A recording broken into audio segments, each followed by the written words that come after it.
Buenas noches, audiencia, sean bienvenidos, bienvenidas a un nuevo episodio. Me alegra muchísimo tenerlos aquí, compartiendo otra noche juntos, porque hoy volvemos con un tema que a muchos de ustedes les encanta, por lo misterioso y aterrador que resulta este tema. Nunca salgas si ya estás acostado. Esta creencia, esta leyenda, si se puede decir así, está tomando mucha fuerza, así que si te interesa el tema, quédate. Apaga las luces, ponte cómodo, relájate. Y si estás haciendo alguna actividad, no te preocupes. Aquí te acompaño. Mi nombre es Santiago y estás sintonizando Estación Siniestra. Comencemos.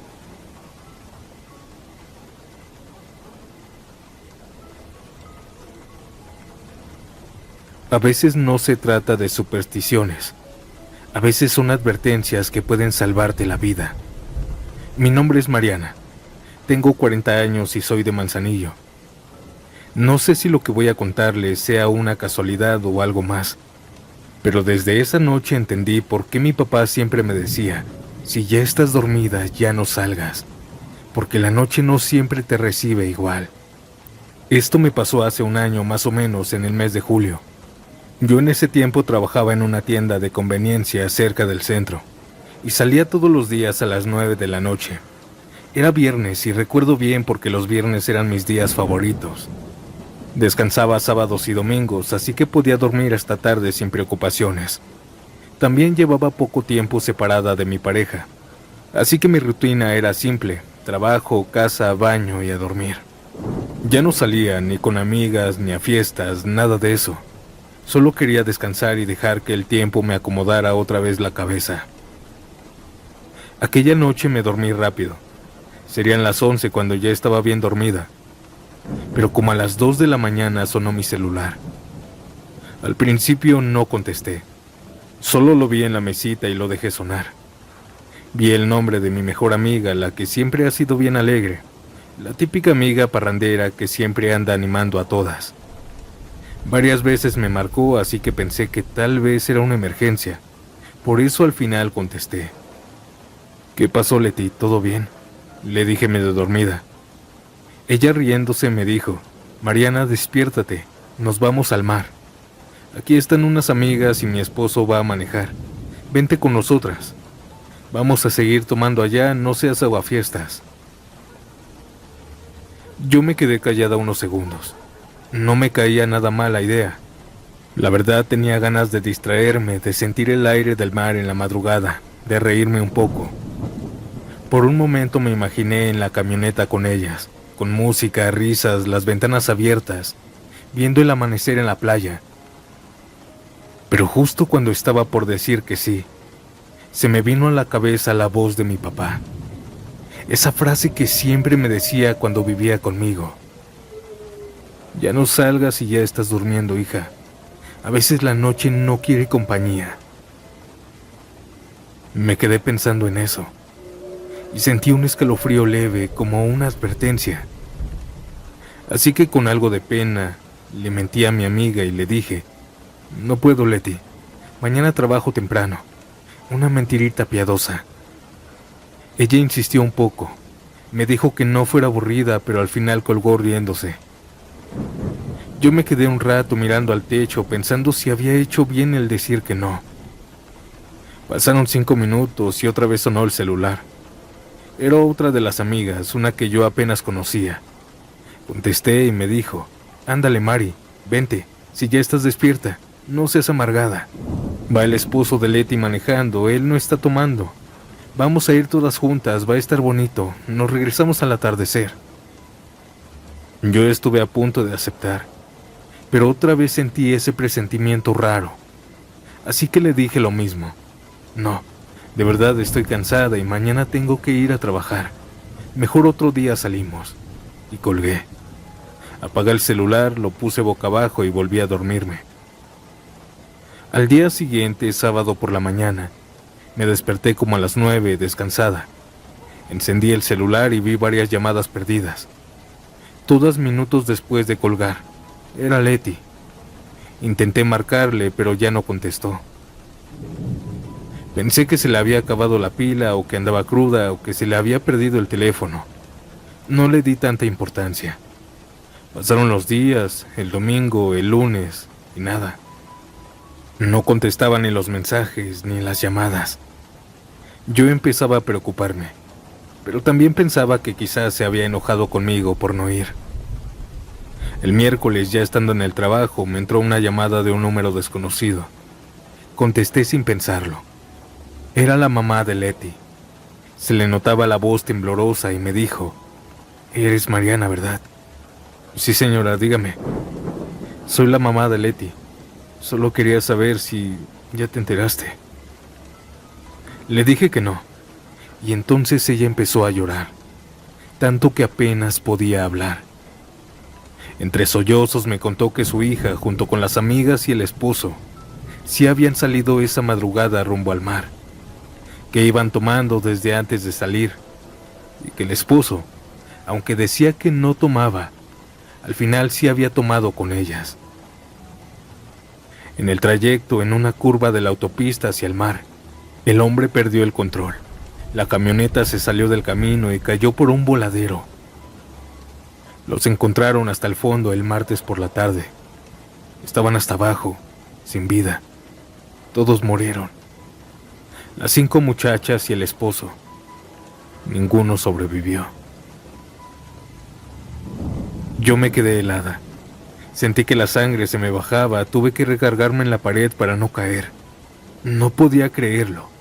Mi amiga, con la que había hablado apenas unos días antes, estaba muerta ahora. Colgué sin decir nada. Me fui al baño del trabajo y lloré como nunca. Me temblaban las manos y lo único que pensaba era en esa frase de mi papá. Esa frase que me salvó la vida. Si no fuera por eso, por recordarlo justo en ese momento, yo hubiera estado ahí, en esa camioneta, riendo, cantando, y después nadie me habría vuelto a ver. Hoy, un año después, tengo una pareja nueva, un hombre bueno que me cuida y me respeta. Sigo viviendo aquí en Manzanillo, y cada noche antes de dormir, le agradezco a Dios y a mi papá por esas palabras. Si ya estás durmiendo, ya no salgas. Puede que sea la muerte llamándote. No sé si fue una advertencia del cielo, una coincidencia o simple instinto, pero lo cierto es que me salvó la vida.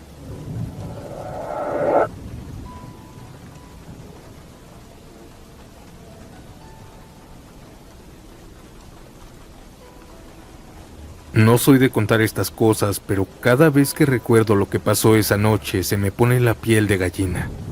Todo ocurrió hace como 7 años, en un distrito pequeño que se llama Villa El Salvador, en Perú. Era un jueves cualquiera. Esa noche estábamos tranquilos en casa.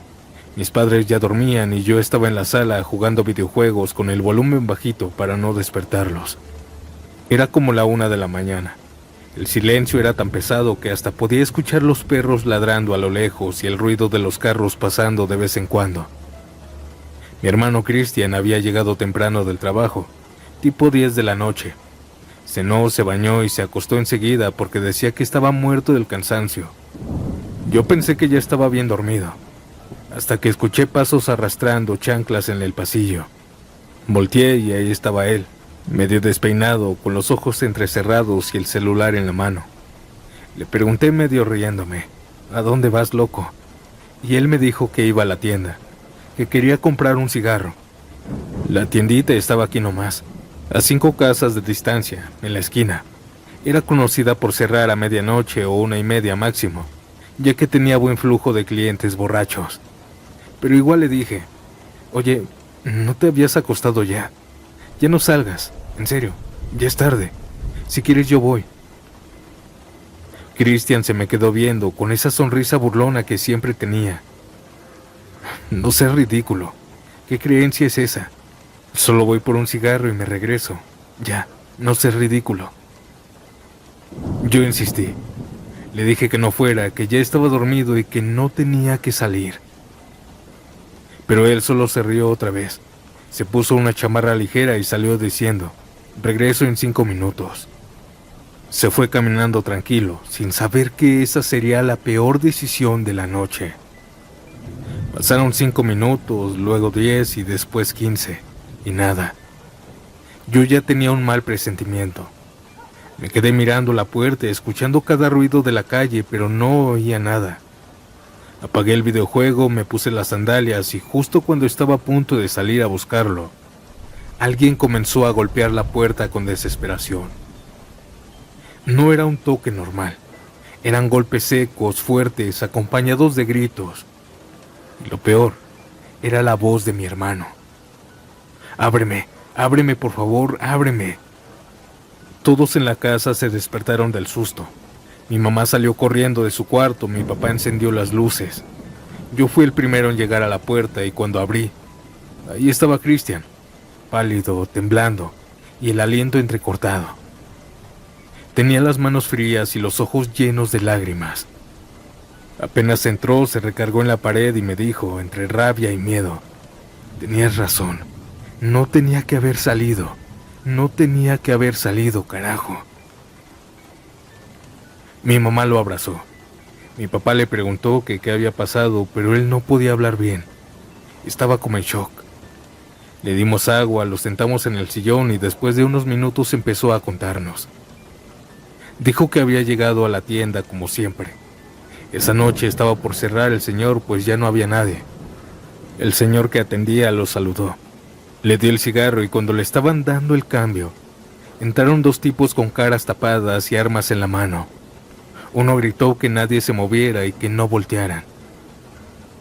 Mi hermano pensó que era una broma al principio, pero cuando vio el cañón del arma, se le congeló el cuerpo. Uno de ellos, muy agresivo, lo agarró del hombro, lo empujó al suelo y le gritó: «De rodillas y no me mires». Cristian sintió el frío del arma en la cabeza. Dijo que podía escuchar su propio corazón golpeándole el pecho. El otro tipo amenazaba al dueño de la tienda. Le pedía la caja, el dinero y su celular. Cerró la cortina de la tienda y ahí se quedaron adentro. Apenas iban varios minutos, pero para él fue una eternidad. Le temblaban las piernas, decía que tenía tanto miedo que no podía respirar bien. Le quitaron el celular y le revisaron los bolsillos, buscando más dinero. El señor de la tienda también estaba arrodillado, sudando, pidiéndole que no les hicieran daño. El robo duró casi 10 minutos, pues abrieron un poco la cortina y comenzaron a llevarse mercancía de la tienda. Los 2 ladrones se llevaron la caja de dinero, mucho producto, sus celulares, y antes de irse les gritaron: «No se levanten hasta que cuenten hasta 100». Ellos salieron corriendo al carro que habían llenado. Mi hermano y el tendero se quedaron ahí, paralizados, escuchando el motor del carro arrancando. Dijo que esperó un par de minutos más y cuando se sintieron seguros se levantaron temblando. El señor lo miró y solo le dijo: «Gracias a Dios estamos vivos». Cristian le respondió casi llorando: «Sí, pero sentí que no salía de esta». Platicaron un momento, y luego mi hermano se echó a correr hasta la casa. Venía tan asustado que se le olvidó el cigarro. Solo quería llegar, cerrar la puerta y no volver a salir jamás a esa hora. Después de contar todo, mi mamá empezó a llorar. Y yo solo me quedé sentado mirándolo. Él me veía sin decir nada, como si quisiera pedir perdón sin palabras. Desde esa noche nunca más volvió a salir después de acostarse, ni siquiera si le faltaba algo importante. Y yo entendí que a veces esas viejas creencias no son tonterías. Aquella noche nunca se me va a olvidar, porque pude haber perdido a mi hermano por un simple cigarro que ni siquiera se llevó, por ignorar una advertencia que muchos llaman superstición, pero que después de eso, en mi casa se convirtió en ley.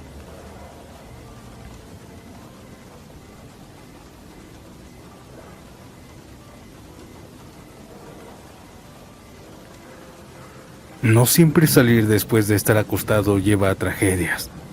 A veces te puede llevar al encuentro paranormal más grande de tu vida. Me llamo Iván y soy de un pueblo chiquito de Guanajuato. Aquí las calles todavía son de piedra y por las noches solo se oyen los grillos. Un pueblo pequeño. Esto que voy a contarles le pasó a mi tía Lili, allá por el año de 1994, cuando ella tenía apenas 18 años. Y aunque ya pasaron muchos años, en la familia todavía se habla de esa noche como si hubiera sido ayer. Mi tía Lili en ese tiempo estaba de novia con su actual esposo. Se llama Samuel. Tenía la misma edad. Y se querían de verdad, pero había un problema. Los papás de mi tía no lo querían porque él venía de una familia humilde, de campo. Y los de mi tía se creían más por tener tiendita y tierras. Cosa que a mi tía no le importaba. Así que ellos se veían a escondidas. Casi todas las tardes en lugares donde nadie los veía. A veces detrás del panteón, otras veces en un puente viejo que había en el pueblo. Apenas llevaban 2 meses de novios, pero ya estaban muy encariñados. Una tarde, como a eso de las 3, mi tía lo estaba esperando en ese puente donde siempre se veían. El sol estaba fuerte. Mientras lo esperaba, llegó uno de los amigos de Samuel. Le dijo que venía a darle un recado, que Samuel no podía verla, pues sus papás de ella ya se habían enterado de que seguían viéndose a escondidas. Mi tía se puso triste, bajó la mirada y se fue regresando despacito a su casa. Cuando llegó se armó el lío. La estaban esperando sus papás. La regañaron muy feo y la encerraron. Le prohibieron salir por 1 mes. Esa noche ella cenó poquito. Barrió su cuarto, dobló su ropa y se durmió temprano, como a eso de las 8 de la noche, porque en ese tiempo uno no se desvelaba. La casa de mis abuelos era muy grande. El terreno era inmenso. El cuarto de mi tía quedaba justo pegado a la calle y tenía una ventana algo grande como de 1 metro. Como la habían castigado, le cerraron la puerta con llave para que no saliera. Pero a medianoche algo la despertó. Escuchó 3 toquidos en la ventana. Primero pensó que había soñado, pero los volvió a escuchar. Se levantó despacito, descalza, y al asomarse vio una figura afuera. Estaba parada junto a la ventana. Era Samuel, su novio. Estaba montando en su caballo con una sonrisa cansada, y le dijo en voz baja: «Lili, sal, vamos a dar la vuelta. Te tengo una sorpresa en mi casa». Ella se asustó y le dijo que no podía salir, que la estaban castigando, que sus papás la habían encerrado y que si la descubrían, se acababa todo. Pero Samuel insistía, hablándole bonito. «Ándale, nomás un ratito. No te va a pasar nada, te prometo que te regreso antes del amanecer. No se van a dar cuenta». Mi tía dudó un momento, pero al final cedió. Se puso un suéter, estaba haciendo mucho frío. Se arregló el cabello rápido y se empujó por la ventana con cuidado para que no hiciera ruido. Samuel la ayudó a salir y la subió al caballo con cuidado. La casa de Samuel quedaba en el otro pueblo. No estaba lejos, a unos 10 minutos cabalgando. Pero el camino era feo, eso sí. Un camino solitario lleno de árboles, barrancas y parcelas abandonadas. No habían faroles en ese tiempo, ni casas, ni nada. Solo se alumbraban con una linterna de mano. Al principio todo iba bien, pero cuando salieron del pueblo y ya iban a medio camino de aquel tramo solitario, mi tía empezó a escuchar algo. Decía que eran pasos humanos. Al principio pensó que eran los cascos del caballo, pero no. Esos pasos se escuchaban junto a ellos, corriendo al mismo ritmo. Samuel también los oyó. Se miraron sin decir palabra. La noche estaba tan oscura que no se veía nada, pero era imposible no ver a quién se escuchaba junto a ellos. Los pasos seguían, pegaditos. Samuel alumbraba hacia los lados, pero no se veía nada. Así que aceleraron el paso por miedo. El caballo empezó a correr a gran velocidad. Mi tía se agarró fuerte por el miedo a la velocidad. Pero aquellos pasos corrían igual de rápido que el caballo. Era imposible. Mi tía Lili decía que era como si alguien invisible lo siguiera corriendo al lado del camino. Pasaron junto a un cerro y en una de esas paredes de tierra, mi tía alcanzó a ver una sombra muy larga, más oscura que la noche, como de 2 metros. Se veía claro cómo aquella sombra movía los árboles, como si pasara sobre ellos o su energía los hiciera moverse. Era como la figura de una persona, pero sin forma clara, solo un bulto que se movía con ellos. Ella se abrazó fuerte de Samuel, llorando del miedo. Él trataba de calmarla, pero estaba igual de asustado. Los pasos siguieron detrás de ellos hasta que llegaron a la entrada del otro pueblo. Ahí, justo al cruzar el arco de piedra, los pasos desaparecieron. Ni uno más, solo silencio. Samuel y Lili siguieron avanzando despacio, ya más tranquilos. Parecía que la noche volvía a la calma. Pero faltando una calle para llegar a la casa del novio, vieron a un anciano parado en medio del camino. Era un viejito flaco, con un zarape viejo, sombrero de paja y un bastón de madera. El caballo, antes de llegar a él, se detuvo solo, seco, como si no quisiera pasar. El anciano les habló con voz tranquila. «Buenas noches, muchachos, ¿a dónde van tan deprisa?» Samuel, nervioso, le dijo que iban a su casa, que lo disculpara, pero que se moviera un poco para poder pasar, y le aventaron un poco el caballo. El anciano sonrió raro. Les dijo que por qué tan groseros, que él los estuvo cuidando todo el camino. Mi tía lo miró confundida.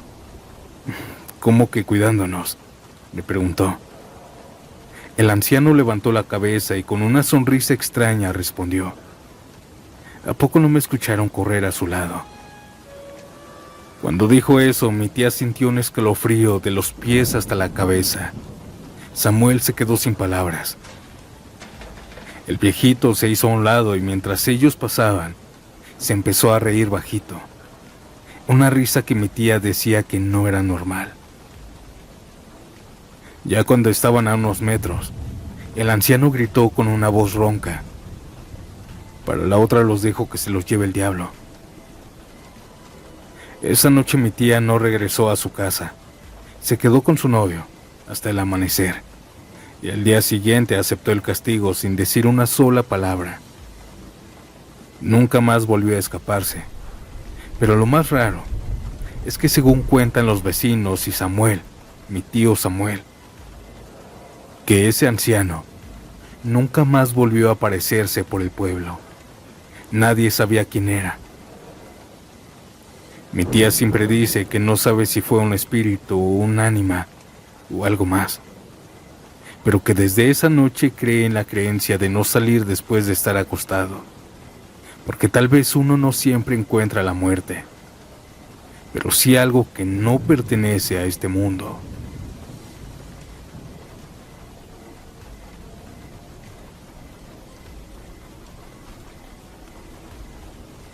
En mi pueblo dicen que si ya estás acostado y algo te llama, no tienes que salir, porque la noche tiene su forma de avisarte cuando algo malo puede pasar. Me llamo Eusebio Vargas. Tengo 47 años actualmente y vivo en un rancho cerca de La Piedad, Michoacán. Toda mi vida me he dedicado al campo, a cuidar animales y a sembrar. No soy tanto de contar historias, pero lo que me pasó hace unos meses me hizo entender por qué los viejos del pueblo decían esas cosas, que uno escéptico cree que son tonterías. Era un jueves por la noche. Ese día había llovido un poco en la tarde y en el cielo se miraban nubes gruesas, negras, como de tormenta grande que se avecinaba. Yo había terminado de darle de comer a las vacas y a los becerros. Cerré el corral y me metí a la casa. Mi esposa ya se había acostado porque al otro día tenía que ir temprano al tianguis, y mis hijos estaban dormidos. Eran como las 9:30 y yo ya estaba cansado. Cené, apagué la lámpara del comedor y me metí a la cama. La lluvia comenzó a caer leve.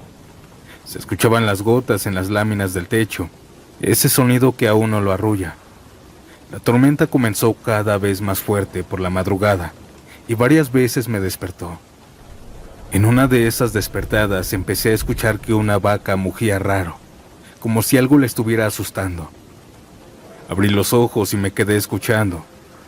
Otra vez escuché el mugido, mucho más fuerte, seguido de un ruido de algo golpeando el portón del corral, como si se hubiera metido alguien. Me senté en la cama, molesto. Mi primer impulso fue levantarme y salir con la lámpara para revisar. Hasta me puse las botas. Pero justo cuando me las iba a abrochar, me acordé de lo que decían en el pueblo.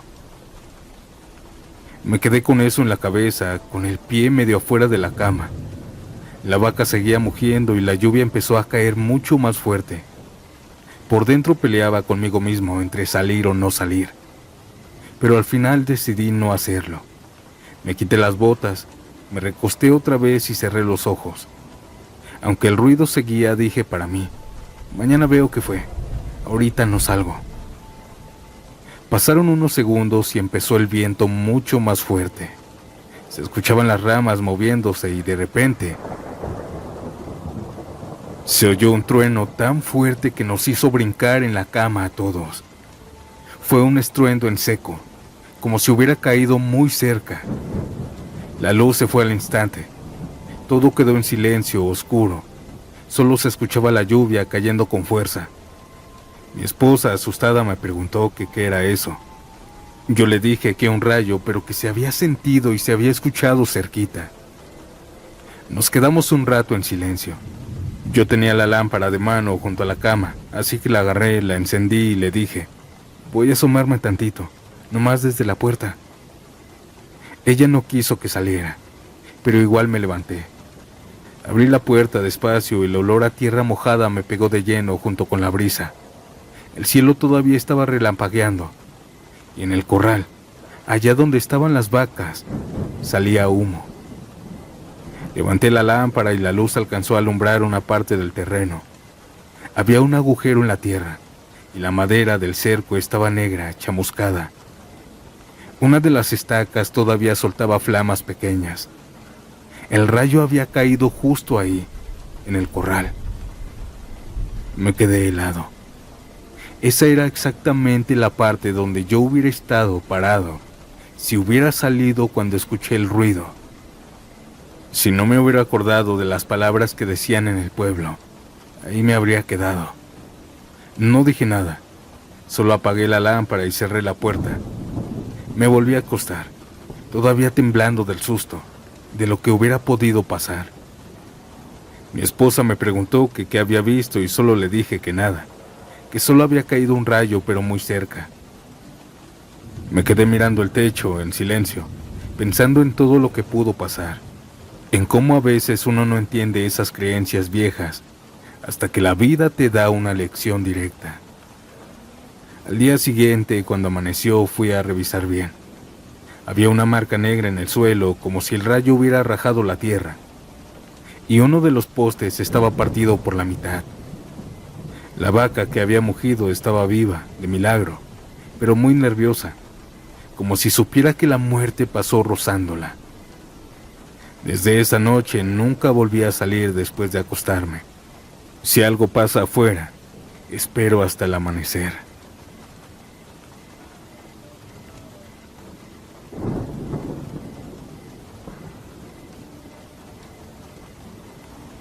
Soy de un rancho que está entre Celaya y Juventino Rosas, y desde hace 11 años no pasa un solo mes que no recuerde aquella noche.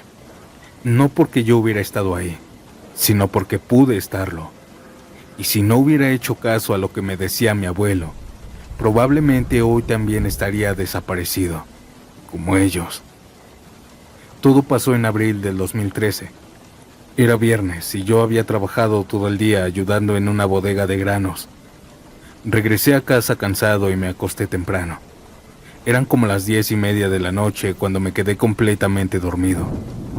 Andaba en mi quinto sueño cuando sonó mi celular. Era Toño, uno de mis primos más cercanos. Contesté medio dormido y me dijo emocionado: Oscar, cáele a la casa del güero. Va a haber una reunión grande, trajeron carne asada, chelas. Va a estar bueno, vente para acá. Yo le respondí que no, que yo ya estaba acostado y que mañana me iba a levantar temprano. Pero me insistió: no seas amargado, hombre. Nomás un rato, vamos todos, el güero, el pato, el meno. Somos como 15 personas. Paso por ti en 10 minutos, ¿te parece? Me quedé callado, dudando. A mí también me daban ganas, no les voy a mentir. Era joven, tenía energía y siempre me gustaban las fiestas de rancho. La música en vivo, el olor a carne asada, la tierra levantándose bajo las botas mientras bailabas. Así que me arreglé. Estaba a punto de salir, pero mi papá me escuchó. Me comenzó a decir que ya no tenía que salir. Yo le dije que nada más iba a ir un rato con mis primos. pero él comenzó a decirme muy angustiado que ya estaba durmiendo, que ya no tenía que salir, que tenía que quedarme a descansar hasta que mi ángel de la guarda volviera conmigo.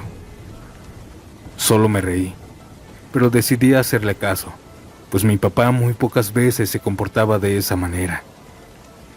Le marqué a Toño y le dije que no iba a ir, que fueran ellos, que yo me quedaba. Se burló un poco, me dijo abuelito y colgó. Abracé a mi papá, él me dijo que muchas gracias y me metí a mi cuarto. Me volví a dormir.